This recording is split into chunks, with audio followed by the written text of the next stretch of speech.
ಕ್ಯಾಶುವಲಾಗಿ ನಾವು ಇವಾಗ ಏನು ಮಾತಾಡ್ತಿರ್ತೀವಿ ಅದ್ರ ಬಗ್ಗೆ ಒಂದು ಎಡಿಟ್ ಮಾಡಿಬಿಟ್ಟು ಒಂದು ಶಾರ್ಟ್ಸ್ ನನಗೆ ಒಂದ್ಸತಿ ನಾಚಿಕೆ ಆಗುತ್ತೆ ಹಾಕೊಳ್ಳೋಕ್ಕೆ ಗೊತ್ತಾಗಲ್ಲಪ್ಪ ಏನು ಮಾತಾಡೋದು. ಅದು ಫಿಲಮ್ದು ಏನಾಯಿತು? ಫಿಲಮ್ದು ಬಟ್ ನಡೀತಿದೆ ಶೂಟಿಂಗು, ಇದನ್ನೆಲ್ಲ ಆಗಲ್ಲ ಪೋಸ್ಟ್ ಮಾಡೋಕ್ಕಾಗಲ್ಲ, ಏನೋ ಎಲ್ಲ ಹೇಳ್ಕೊಂತಾರೆ ಜೊತೆಗೆ ಅಂತ ಅವರೇ ಸ್ಟಾಫ್ ಇರ್ತಾರಲ್ಲ ಮ್ಯಾನೇಜರ್ಗಳು, ಅವರು ಇನ್ ಕೇಸ್ ಇದು ಈಗ ನೋಡೋಣ ಅಂತ ನೋಡೋ ಅಷ್ಟೇ. 1000s 2000s ಅನ್ನೋನ್ ಆಡಿಯನ್ಸ್ಗಳು ರ್ಯಾಂಡಮ್ ಆಗಿ ನನ್ನ ಪರ್ಟಿಕ್ಯುಲರ್ ಸರ್ಚ್ ಮಾಡಿ ನೋಡೋಂಥವ್ರು ಬಂದಾಗ ಅವ್ರು ಕೇಳ್ಕೊಂಡ್ಬಿಡ್ತಾರೆ ಅಂತಂದ್ಬಿಟ್ಟು ಅವಾಗ ರಿಸ್ಟ್ರಿಕ್ಟ್ ಮಾಡ್ತಾರೆ. ಇವಾಗ ನಾನು ವೈರಲ್ ಆಗೋದಕ್ಕೆ ನಾನು ಸೌಂಡ್ ಮಾಡೋದಕ್ಕೆ ಏನೇನು ಎಲ್ಲ ಹೇಳ್ಕೊಂಡ್ರು ಕೂಡ ಮ್ಯಾಪ್ ಆಗುತ್ತೆ. ಬಟ್ ಏನಾದರೂ ಒಂದು ಪರ್ಟಿಕ್ಯುಲರ್ ಪಾಯಿಂಟ್ ಎಲ್ಲೋ ಕ್ಲಿಕ್ ಆಗುವ ವೈರಲ್ ಆಗೋದು ಆ ಥರ ಶೇರ್ಗಳು ಆಗ್ಬಿಟ್ರೆ ಹಿಡ್ಕೊತಾರೆ ಇರುತ್ತೆ ಅಂತ ಬೈಬಿಡ್ತಾರೆ. ಏನಂದರೆ ಬೇಸಿಕಲಿ ಎನರ್ಜಿ ಬೇಕು ಶೂಟಿಂಗ್ ಕೆಲಸ ಮಾಡೋದಕ್ಕೆ, ತುಂಬ ಎನರ್ಜಿ ಬೇಕು. ಆ ಏಜ್ ಸಪೋರ್ಟ್ ಮಾಡಬೇಕು, ಡೈಲಿ ಆ್ಯಕ್ಟಿವ್ ಆಗಿರಬೇಕು.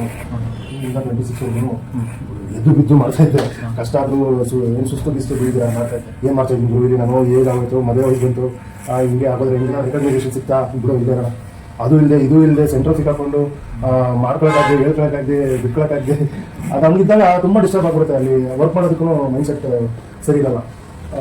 ನನ್ನ ಕೆಲಸ ಆಗಬೇಕು, ನಾನು ಸುಮ್ಮನೆ ಕೂತ್ಕೋಬಾರ್ದು, ನನ್ನ ಟೈಮಲ್ಲಿ ನನ್ನ ಲೈಫು ಟೈಮ್ ವೇಸ್ಟ್ ಆಗಬಾರ್ದು ಅಂತ ನಾವು ಮನೆ ಕೊಟ್ಟಾಗ ಖರ್ಚು ಮಾಡಿಕೊಂಡು ಲೈಫ್ನ ಸಖತ್ತಾಗಿ ಇಟ್ಕೊಂಡು ಇದ್ದೆ. ಸಲೂನ್ ಮನೆಗೆ ಬಂದಲ್ಲ ರೆಸ್ಪಾನ್ಸಿಬಿಲಿಟಿ. ಸಲೂನ್ಗೆ ನಾನು 3 ವರ್ಷ ಟೈಮ್ ಕೊಟ್ಟೆ.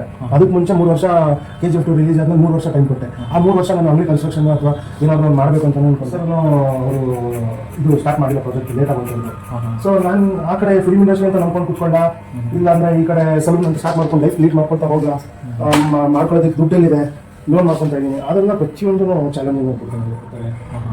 ಸಿಗುತ್ತೆ ರೀಚ್ ಸಿಗುತ್ತೆ, ನಾನು ಅವ್ರು ರೀಚ್ ಕೊಡಿಸ್ಬಿಟ್ಟು ಬಿಡ್ತಾರೆ ಪರ್ಸನಲ್. ಅದು ಬೇಕಿತ್ತು, ಆ ಫಸ್ಟ್ ಖುಷಿ ಬೇಕಿತ್ತು. ಸೊ ದಟ್ ಆಮೇಲೆ ನಾನು ನನ್ನ ಕ್ಲೈಂಟ್ಸ್ನ ಯಾವ ರೀತಿ ಹ್ಯಾಂಡಲ್ ಮಾಡ್ಕೊಳ್ತೀನಿ, ಯಾವ ರೀತಿ ನಾನು ಬೆಳೆಸ್ಕೊಂಡು ಹೋಗ್ತೀನಿ, ಅದು ನನಗೆ ಬಿಟ್ಟರು. So I was very prepared. ನನ್ನ ಮೆಂಟಲಿ ತುಂಬ 3 years 2020 ಲಾಕ್ಡೌನಿಂದ 22ವರೆಗೂ 3 years ನಾನು ತುಂಬ ವೆಯ್ಟ್ ಮಾಡೋದಕ್ಕಿಂತ ಮುಂಚೆ ಮಾಡಿದ್ರೆ ಹೆಂಗೆ ಅಂತ ನನಗೆ ಬೇಸಿಕಲಿ ಬೆಂಗಳೂರಲ್ಲೇ ಸ್ಟಾರ್ಟ್ ಮಾಡಬೇಕು.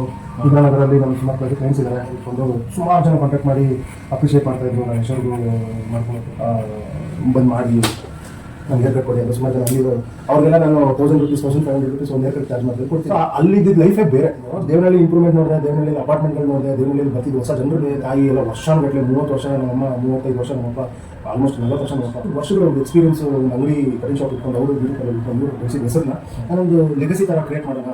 ರಾಮ್ ಲೀಲಾಸ್, ರಾಮಮೂರ್ತಿ ನಮ್ಮ ತಂದೆ ಹೆಸರು, ಲೀಲಾವತಿ ನಮ್ಮ ಅಮ್ಮ ಹೆಸರು, ರಾಮ್ ಲೀಲಾಸ್ ಅಪಾಸ್ಟ್ರಫಿ ಎಸ್ ಅಂದರೆ ಚಿಕ್ಕ ಹೆಸರು, ಅದು ಸಣ್ಣ ಅಪ್ಪ ಅಮ್ಮನ ಮಗ. ನಮ್ಮ ರಾಮ್ ಲೀಲಾಸ್ ಅಂತ ನೆಟ್ಟು ತುಂಬ ಜನ ಏನು ರಾಮ್ ಲೀಲಾಸ್ ಅಂತ ಏನಾದ್ರು ಟ್ರೆಂಡಿಗಳು, ಏನಾದರೂ ಸ್ಟೈಲಿಶ್ ಆಗಿರೋದು, ಏನಾದರೂ ಅರಬಿಕ್ ಅಂತೀನಿ, ಏನಾದರೂ ಒಂದು ಇಟಾಲಿಯನ್ ಸೌಂಡ್ ಮಾಡೋಂಥದ್ದು, ಬಾಯಿ ತಿರುಗಬೇಕು, ಅದು ಜನರಿಗೆ ಏನಂತ ಅನಿಸ್ಬೇಕು.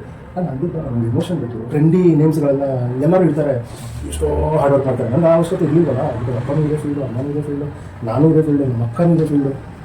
ಸೊ ನನಗೆ ಫ್ಯಾಮಿಲಿ ಬಾಂಡಿಂಗ್ ನಾನು ಬೆಳೆಸ್ಕೊಳ್ಳೋಣ ಅಂತ. ಸೊ ಯೂಟ್ಯೂಬಲ್ಲಿ ಬೇಜಾರು ನೋಡ್ಬಿಟ್ಟಿದ್ದೀನಿ. ಅವರೇ ದುಡ್ಡು ಕೊಟ್ಬಿಟ್ಟು, ಅವರೇ ಇನ್ಫ್ಲೂಯೆನ್ಸರ್ಸ್ನ ಕರೆಸ್ಬಿಟ್ಟು, ಅವರೇ ಹೇಳ್ಸ್ಬಿಡೋದು, ನಾನು ಇವ್ರ ಹತ್ರ 10 ವರ್ಷದಿಂದ ಮಾಡ್ತಾ ಇದ್ದೀನಿ, ಇವ್ರ ಥರ ಆ ಥರ ಅಂತ ಅವ್ರ ಹತ್ರ ಹೇಳ್ಸ್ಬಿಡೋದು. ಅವ್ರಿಗೆ ಬೇಕಾಗಿಲ್ಲ ಬಿಟ್ಟು ಇನ್ಫ್ಲೂಯೆನ್ಸ್ ಮಾಡಿಸ್ಕೊಂಡು ನನಗೇನೋ ಪ್ರಾಬ್ಲಮ್. ನನಗೆ ಅದು ವರ್ಕೌಟ್ ಆಗುತ್ತೆ, ಇಲ್ಲ ಅಂತಲ್ಲ, ರೀಚ್ ಸಿಗುತ್ತೆ, ಬೇರೆ ಗೊತ್ತಾಗುತ್ತೆ. ಬಟ್ ಏನೋ ನನಗೆ ಸಮಾಧಾನ ಇಲ್ಲ, ಏನೋ ಇದು ಹಿಂಗೆ ಹಾಕಿದ್ದೇವೆ ಅಂತ.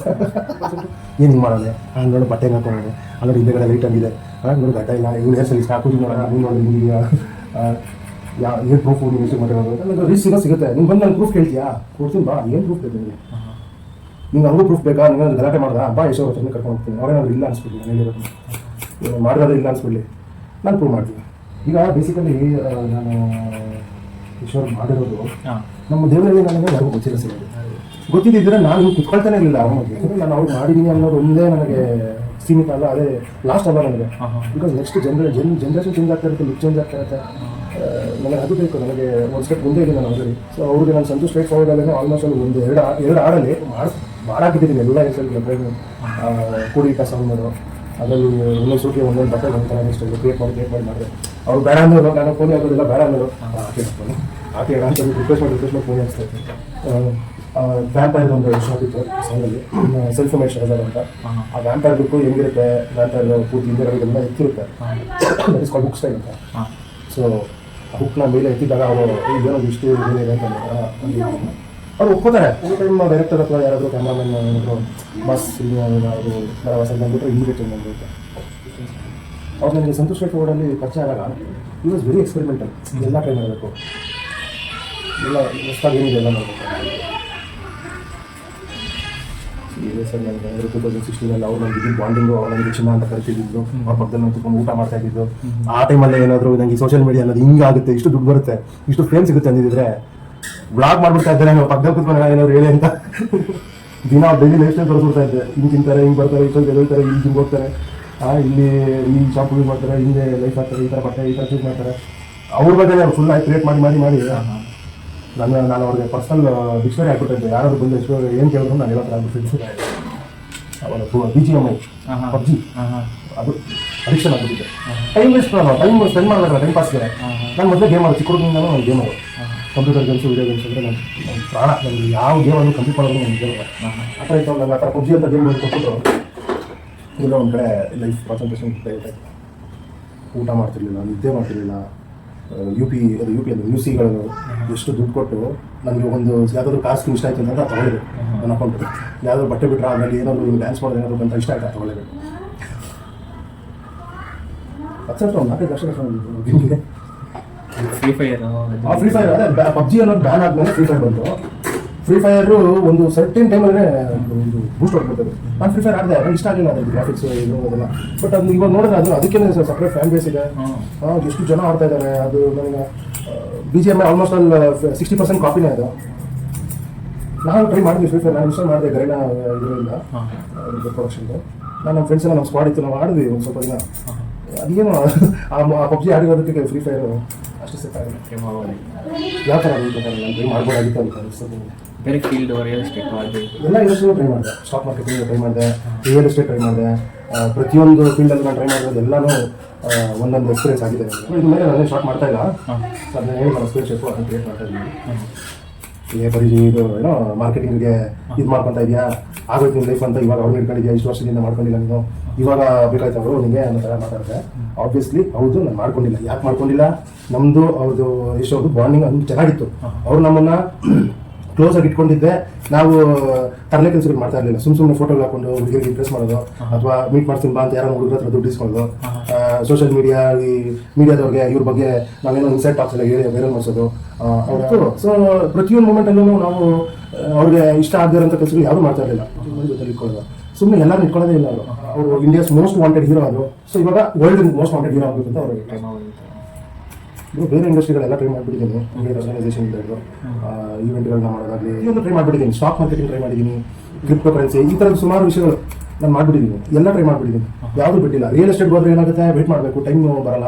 ಈಗ ಅವ್ರು ಮೀಟಿಂಗ್ ಕರೀತಾರೆ, ಹೋಗಿ ಕುತ್ಕೋಬೇಕು, ಅವ್ರು ಬರೋದೇ ಹೋಗೋ, ಬೈಯರ್ ಬರೋದೇ ಹೋಗೋ, ಸೆಲ್ಲರ್ ಬರೋದೇ ಹೋಗೋ, ಕಾಯಬೇಕು. ಅಲ್ಲಿ ಕುತ್ಕೊಂಡಿದ್ದಾನ ಕೆಲಸ ಇದೆ, ಇಲ್ಲೇ ಮಾಡ್ತಾ ಇದ್ದೀನಿ, ಸುಮ್ಮನೆ ಟೈಮ್ ವೇಸ್ಟ್ ಆಗ್ತಾ ಇದೆಯಲ್ಲ. ಇವಾಗ ಅವ್ರು ವೇಟ್ ಮಾಡೋ ಟೈಮಲ್ಲಿ ಯಾರು ಹೇರ್ ಕಟ್ ಮಾಡಿಸ್ಕೊಳ್ಳೋದಿದ್ರೆ ಮಾಡೋಣ, ಅವ್ರಿಗೆ ಹೇರ್ ಕಟ್ ಈ ಕಾರು ಕುತ್ಕೊಂಡು ಸಾಂಗ್ಸ್ ಕೇಳ್ಕೊಂಡು ಇರೋದು. ಅವ್ರು ಬರೋದು ಯಾವಾಗ ಮಧ್ಯಾಹ್ನ ಬರ್ತೀನಿ ಅಂತಾರೆ, ಸಾಯಂಕಾಲ ಬರ್ತಾರೆ. ಸಾಯಂಕಾಲ ಫೋನ್ ಮಾಡ್ಬಿಟ್ಟು ನಾಳೆ ಜನ ಅಂದ್ಬಿಡ್ತಾರೆ. ಪೂರ್ತಿ ದಿನ ಹೋಯ್ತು ಅಲ್ಲಿಗೆ ದುಡ್ಡು ಟ್ರಾವೆಲಿಂಗು ಅದು ಸೆಟ್ ಆಗಲ್ಲ ನನಗೆ. ಇಲ್ಲ ಆ್ಯಪ್ಸ್ ಹೋಮ್ ಸರ್ವಿಸಸ್ ಕೊಡೋ ಥರದ್ದು ಯಾವ್ದಾದ್ರು ಒಂದು ಆ್ಯಪ್ ಕ್ರಿಯೇಟ್ ಮಾಡೋಣ ಅಂತ ಅಂದ್ಬಿಟ್ಟು ಅದನ್ನು ಟ್ರೈ ಮಾಡಿದೆ. ಅದು ನನ್ನ ಫ್ರೆಂಡ್ ಕೋಲ್ಕತ್ತಾನಲ್ಲಿದ್ದಾನೆ, ಅವನು ಕುಂದನ್ ಅಂತ. ಸೊ ಅವನು ಹೆಲ್ಪ್ ಮಾಡ್ದ, ತುಂಬ ಹೆಲ್ಪ್ ಮಾಡ್ದ. ನಾವು ಸ್ಟಾರ್ಟ್ ಮಾಡೋಣ ಅಂತ ಟ್ರೈ ಮಾಡಿದ್ವಿ. ಬಟ್ ಲೀಗಲ್ ಇಶ್ಯೂಸ್ ತುಂಬ ಇದಾವೆ ಅದರಲ್ಲಿ. ಸ್ಟಾಫ್ಗಳನ್ನ ಅರೇಂಜ್ ಮಾಡ್ಕೊಂಡು ಫಸ್ಟೇ ರೆಡಿ ಇರಬೇಕು, ಲೈಸೆನ್ಸ್ ಆಗಿರಬೇಕು, GST ಇರಬೇಕು, ಆ್ಯಂಡ್ ಆಲ್ರೆಡಿ ವರ್ಕಿಂಗ್ ಎಂಪ್ಲಾಯೀಸ್ ಸ್ವಲ್ಪ ಜನ ತೋರಿಸ್ಬೇಕು ಅದರಲ್ಲಿ. ಸೊ ಅದೆಲ್ಲ ಇರಲಿಲ್ಲ. ನಾವು ಸ್ಟಾರ್ಟ್ ಅಪ್ ಸುಮ್ಮನೆ ಹಿಂಗೆ ಪಟ್ಟಂತ ಸ್ಟಾರ್ಟ್ ಮಾಡ್ತಾರೆ. ನಾನು ಅವ್ನು ಹೇಳಿದ್ದು ಆ್ಯಪ್ ಡಿಸೈನ್ ಮಾಡು, ನಾನು ಹೋಮ್ ಸರ್ವಿಸಸ್ ಮನೆ ಹುಡ್ಕೊಂಡು ಸರ್ವಿಸಸ್ ಕೊಡ್ತೀನಿ, ನೀನು ನನಗೆ ಲೀಡ್ಸ್ ತಂದ್ಕೊಡು ಅಂತ ಅಂದ್ಬಿಟ್ಟು ಸ್ಟಾರ್ಟ್ ಮಾಡಿದ್ದು. ಅದಕ್ಕೆಷ್ಟು ಹತ್ರ 1.5 ಲಕ್ಷ ಬರೀ ಟೂಲ್ಸ್ಗೆ, ಬ್ಯಾಗು, ಅದಕ್ಕೆ ಟೂಲ್ಸ್ ಇಡೋದಕ್ಕೆ, ಕಟಿಂಗ್ ಶೀಟ್ಸ್ ಎಲ್ಲ ಯೂಸ್ ಅಂತರು ಅದನ್ನ ಟ್ರೈ ಮಾಡಿದೆ. ಬಟ್ ಲೀಡ್ ಸಿಕ್ಕಿಲ್ಲ. ನನಗಿರೋ ಪರಿಚಯವರು ಕಾಂಟ್ಯಾಕ್ಟ್ಸ್ಗಳಲ್ಲಿ ಸಿಗೋದೇ ಹೊರತು ಅವ್ರ ಹತ್ರ ನಾನು ಚಾರ್ಜ್ ಮಾಡೋಕ್ಕಾಗಲ್ಲ. ಆ್ಯಂಡ್ ಅವ್ರ ಹತ್ರ ನನಗೆ ಏನು ಎಕ್ಸ್ಪ್ಲೋರ್ ಮಾಡೋಂಥದ್ದು ಏನಿಲ್ಲ. ಅವ್ರಿಗೆಲ್ಲ ವಿಷಯ ಗೊತ್ತಿರೋದೆ. ಹೋದ್ರೆ ಈಗ ಚೆನ್ನಾಗಿ ಮಾತಾಡ್ತಿದ್ರು, ಬೆಳಗ್ಗೆ ಬ್ರೇಕ್ಫಾಸ್ಟು, ಲಂಚು, ಆಮೇಲೆ ಸಂಜೆ ಹಂಗೆ ಮಾತಾಡ್ತಾ ಒಂದು ಚೇರ್ಸ್ ಹೊಡೆದು ರಾತ್ರಿ ಮನೆ ಬರ್ತಾ ಇದ್ದೆ. ಒಂದು ಕ್ಲೈಂಟ್ ಪೂರ್ತಿ ಒಂದಿನ ಹೊಟ್ಟೋಗೋದು. ಸೊ ಅದು ಎಲ್ಲ ಸಕ್ಸಸ್ಫುಲ್ ಆಗಿದ್ದಾಗ ಅದು ಸರಿ. ಬೆಳೆಯೋ ಟೈಮಲ್ಲಿ ಆ ಥರ ನಾನು ಇದು ಮಾಡೋಕ್ಕಾಗಲ್ಲ. ಸೊ ಲೀಡ್ ಸಿಗ್ತಾ ಇರಲಿಲ್ಲ ಅಂತ ಅಂದ್ಬಿಟ್ಟು ಅಲ್ಲೇ ಮಾತಾಡ್ಕೊಂಡು ಇದ್ಬಿಡ್ತಿದ್ದೆ. ಸೊ ಆಗಿಲ್ಲ ಅದು ನನಗೆ. ಈಗ ಫಿಲ್ಮ್ ಇಂಡಸ್ಟ್ರಿ ಥ್ರೂ ಇಂದಾನೆ ಬೇರೆ ಹೀರೋಗಳಿಂದನೂ ಆಫರ್ಗಳು ಬರ್ತಾನೆ ಇತ್ತು. ನಾನು ಬರೀ ಎಷ್ಟೋ ಮಾತ್ರನೇ ಮಾಡೋಣ, ಅವರು ಸ್ಟೆಪ್ ಬೈ ಸ್ಟೆಪ್ ಅವರು ಗ್ರೋತ್ ನೋಡ್ತಾ ಇದ್ರೆ ನಾನು ಸ್ಟೇಜ್ ಬರ್ತೀನಿ ಅಂತಲೇ ನಾನು ಆಸೆ ಇಟ್ಕೊಟ್ಟಿದ್ದು. ಇಲ್ಲ ಬೇರೆ ಬಾಲಿವುಡ್, ಹಾಲಿವುಡ್, ಬೇರೆ ಇಂಡಸ್ಟ್ರಿಗಳಲ್ಲಿ ಹೇರ್ ಸ್ಟೈಲ್ಸ್ಗಳೆಲ್ಲ ಏನು ಮಾಡ್ತಿದ್ರು ಅಂತಂದರೆ, ಒಂದು ಸಿನಿಮಾ ಮಾಡೋಣ, ಅದೊಂದು ಪೋರ್ಟ್ಫೋಲಿಯೋ ಆಯ್ತು ಅವ್ರಿಗೆ. ಅದನ್ನು ತೋರಿಸ್ಬಿಟ್ಟು ಇನ್ನೊಂದು ಹತ್ರ ಹೋಗಿ ಅಪ್ರೋಚ್ ಮಾಡೋದು, ನೋಡಿ ನಾನು ಇವ್ರು ಮಾಡಿದ್ದೀನಿ, ನಾನು ನಿಮ್ಗೆ ಮಾಡ್ತೀನಿ ಅಂತ. ಅವ್ರ ಹತ್ರ ನಾನು 5,000 ಇಸ್ಕೊತಾ ಇದ್ದೆ, ನೀವು ನನಗೆ 10,000 ಕೊಡಿ ಅಂತ ಅಂದ್ಬಿಟ್ಟು ಅಲ್ಲಿ ಮಾಡೋದು. ಅವ್ರು ಒಪ್ಕೊಂಡು ಮಾಡಿಸ್ಕೊಳ್ಳೋರು. ಈಗ ಅವ್ರ ಹತ್ರ ಆಯ್ತಾ, ಇನ್ನೊಂದು ಹತ್ರ ಹೋಗೋದು, ನೋಡಿ ನಾನು ಇವ್ರಿಗೆ ಮಾಡಿದ್ದೀನಿ ಅಂತ ಅಂದ್ಬಿಟ್ಟು ತೋರಿಸ್ಕೊಳ್ಳೋದು. ಈಗ ಅವ್ರ ಹತ್ರ 15 ಕೇಳೋದು. ಈಗ ಹಂಗೆ ಜಂಪ್ ಆಗ್ತಾ ಒಂದು ಸ್ವಂತ ಸ್ಟೋರ್ ಓಪನ್ ಮಾಡಿಬಿಟ್ಟು ಅಷ್ಟು ಜನ ಸೆಲೆಬ್ರಿಟಿಗಳು ಅವ್ರು ಏನು ಮಾಡಿದ್ದಾರೆ, ಅವರಲ್ಲಿ ಒಂದು 5 ಜನ 3 ಜನ ಆದರೂ ಯಾರನ್ನಾದ್ರೂ ಹೆಸರುವಾಸಿಯಾಗಿ ಅಂತವ್ರು ಓಪನಿಂಗ್ ಕರ್ಸ್ಕೊಂಡು ಲೈಫ್ ಸೆಟಲ್ ಮಾಡ್ಕೊಂಡ್ಬಿಡ್ತಾ ಅವ್ರದೆಲ್ಲ ಸ್ಟೇಜಸ್ ನೋಡ್ತಾ ಇದ್ರೆ ನಾನು ಕಪ್ಪ ಥರ ಎದುರು ಮಾಡ್ಬೋದಾಗಿತ್ತು. ಹೀರೋಗಳನ್ನ ಹುಡ್ಕೊಂಡು ಸ್ಟೆಪ್ ಬೈ ಸ್ಟೆಪ್ ಬೆಳೆಸ್ಕೊಂತ ಹೋಗ್ಬೋದಾಗಿತ್ತು. ಏನೋ ಗೊತ್ತಿಲ್ಲ, ಆ ಟೈಮಲ್ಲಿ ನನಗೆ ಅವ್ರದ್ದೇ ವಿಷನ್ ಇರ್ತಾರಲ್ಲ ಅವ್ರಿಗೆ ಕಾಯ್ಕೊಂಡಿದ್ದೆ. ಬಿಕಾಸ್ ಅಂತ ಮಾತಾಡಿದ್ರೆ ಇವ್ನು ವ್ಯೂಸ್ಗೋಸ್ಕರ ಮಾತಾಡಿಲ್ಲ ಅಂತ ಆಗ್ಬಿಡುತ್ತೆ. ಅಯ್ಯೋ ಸಕ್ಕತ್ತಾಗಿ ನಾನು ಅದು ಹೇಳಿದ್ನಲ್ಲ, ಈಗ 3 ಅವರ್ ವಿಡಿಯೋ ನಾನು ರಾತ್ರಿ ಎಡಿಟ್ ಮಾಡಿದ್ದು, ಬೆಳಗ್ಗೆ 6 ಗಂಟೆವರೆಗೂ ಎಡಿಟ್ ಮಾಡ್ಕೊಂಡಿದ್ದೀನಿ. ರಾತ್ರಿ ಎಲ್ಲ ಎಡಿಟ್ ಮಾಡಿದೆ ನಾನು. ಆಗಲ್ಲ ಟೈಮಲ್ಲಿ ಇಲ್ಲಿ ಅಂಗಡಿಯಲ್ಲಿ ಕುತ್ಕೊಂಡು ಮಾಡೋದಕ್ಕೆ ಕ್ಲೈಂಟ್ಸ್ ಅವ್ರಿಗೆ ಅಡ್ಡ ಬರ್ತಾ ಇರ್ತಾರೆ, ಈಗ ಮೊಬೈಲ್ಸ್ ಕಾಲ್ ಬರ್ತಾ ಇರುತ್ತೆ, ಆಮೇಲೆ ನನಗೂ ಸಾಕಾಗೋಗ್ಬಿಡುತ್ತೆ. ರಾತ್ರಿಯಿಂದಲೂ ಪೀಸ್ ಆಗುತ್ತೆ ಮೈಂಡು. ಬಿಯರ್ಡ್ ವಿಷಯ ಥರ ಮಾಡೋದ ಅಥವಾ ಸುಮ್ಮನೆ